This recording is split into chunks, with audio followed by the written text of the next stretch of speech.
ہر قسم کے روحانی جسمانی مسائل اور وظائف کے لیے پیر اقبال قریشی چینل کو سبسکرائب کریں۔ نحمدہ ونصلی ونسلم علی رسولہ الکریم، اما بعد فاعوذ باللہ من الشیطان الرجیم، بسم اللہ الرحمن الرحیم۔ ذوالقعدہ کی 18، 19 اور 20 ان 3 تاریخوں کا میں آپ کو چلہ دے رہا ہوں۔ اگر آپ نے سورہ یاسین کا یہ خاص چلہ یعنی عمل کر لیا، اللہ تعالیٰ آپ کی زندگی سے بیماریاں، پریشانیاں، آفات، تکالیف دور فرما دیں گے، آپ کے گھر سے بھی دور فرما دیں گے، اور آپ کے گھر میں جو ٹکراؤ، الجھاؤ، ناراضگیاں، نفرتیں ہیں وہ بھی دور فرما دیں گے۔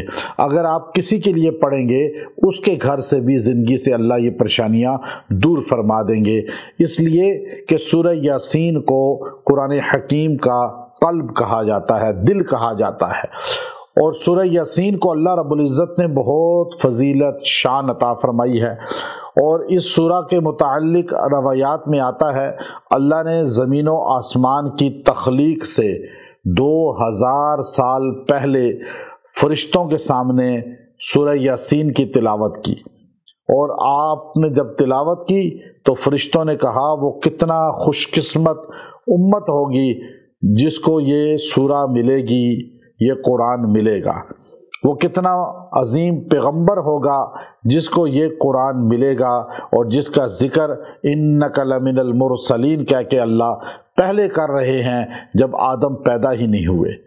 ذکر رسول، ذکر نبی صلی اللہ علیہ وسلم فرشتوں کے سامنے اللہ نے آدم علیہ السلام کی تخلیق سے بھی پہلے کیا۔ تو ذکر رسول کرنا عبادت ہے، اور ذکر انبیاء بھی عبادت ہے، اور ذکر خاتم النبیین تو افضل عبادت ہے۔ تو اب آپ دیکھیے سورہ یاسین کے اندر اللہ نے بہت سی چیزوں کو سمو دیا ہے۔ یہ سورہ قرآن کا دل ہے۔ آپ صلی اللہ علیہ وسلم نے فرمایا جو فجر کے بعد اس کو پڑھے گا ہر مشکل اس دن کی حل ہو جائے گی، حاجت پوری ہوگی۔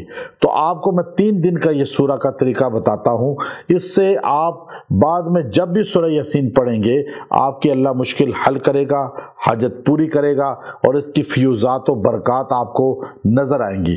تو آپ نے 3 دن، یہ 3 تاریخیں جو ہے آپ نے یہ 3 دن کا عمل کرنا ہے کہ سورہ یاسین کو آپ نے روز 3 مرتبہ پڑھنا ہے، چاہے اکٹھے بیٹھ کے پڑھ لیں، چاہے 3 اوقات میں مختلف پڑھ لیں۔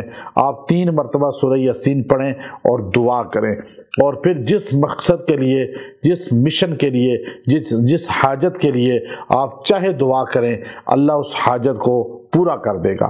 اگر آپ کسی حاجت کے لیے اسپیشلی کرتے ہیں 3 دن یہ کریں، وہ حاجت آپ کی ضرور پوری ہوگی، وہ مراد پوری ہو جائے گی، وہ آپ کا کام ہو جائے گا۔ اللہ تعالیٰ اس کے بعد بھی اس میں آپ کی تاثیر رکھے گا۔ وآخر دعوانا الحمد للہ رب العالمین۔